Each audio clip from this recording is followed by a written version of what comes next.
this video, I thought it would be really fun to try to only make art with stationery items, as the school season is just about starting and I kept seeing around the shops lots of stationery items, and I thought it could be quite fun to try this little challenge.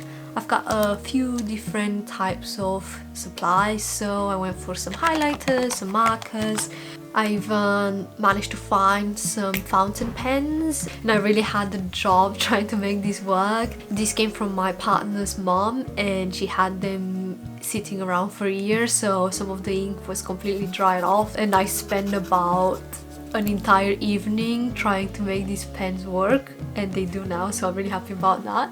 I'm also gonna use some pencils, like some HB ones, some liners, sticky notes, even some washi tape and stuff like that. So yeah, I'm really excited, and let's see where this is gonna go.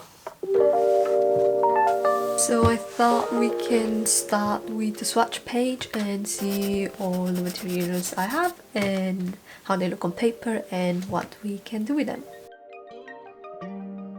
Firstly, I started with this multicolored pencil, and then I moved into some colored liners. I was basically just kind of swatching everything and seeing how the materials work, what I would like to use on a more finalized piece. And I got this washi tape out as well, and I thought it would be fun to just recreate the pattern with the materials.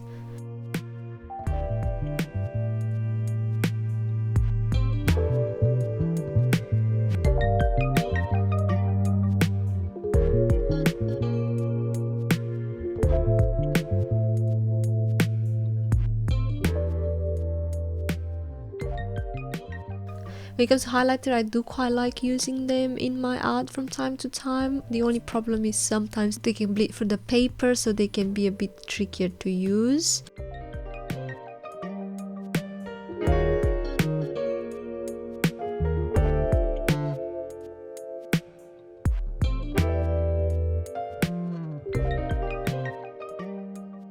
I just made up a fake to-do list. I was just literally thinking what would be some tasks that the majority of people would put on a to-do list.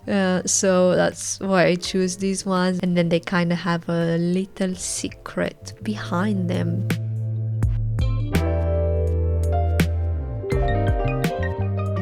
So yeah, here I did encounter my first problem because I discovered the highlighters are making the ink bleed a bit, but I did manage to work around it. In the end, it didn't bother me too much, and I really like the combination between the two materials. I always think bright colors make everything pop so much.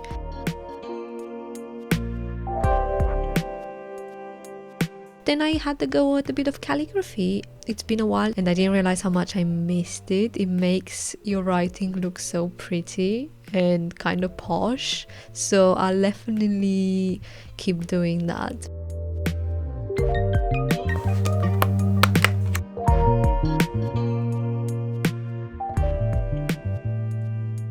So now it's the next day. I finished the spread last night with the stationery items. I'm just about to go and walk, and then I'm gonna settle in and see what we can do with these materials, because yesterday was more of a fun way to swatch all of these materials, and now I'm itching to do some portraits or maybe some landscapes.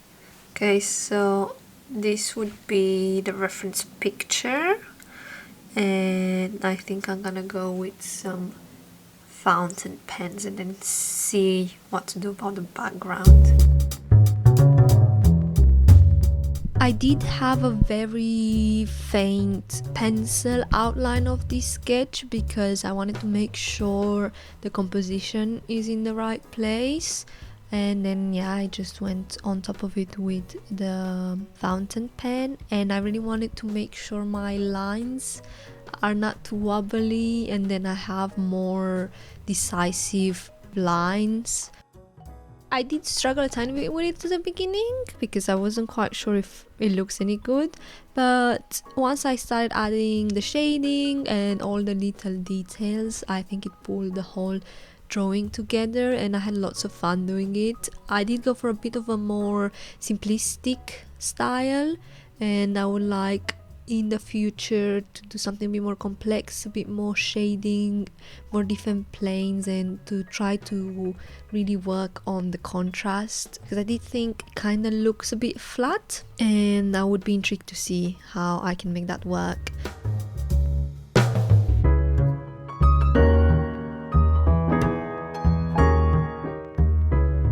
Here I'm just showing you how the ink has bled through with a marker, but I decided to go in with a marker for a bit of a contour just to make the drawing pop a bit, because I think it looked a bit weak just on its own.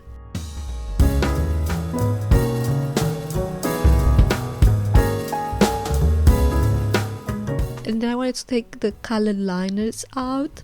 And I had this reference picture of a lady with a swan, and I just wanted to see how I can make a portrait work with all these supplies, because none of these are things I usually use in my portraiture.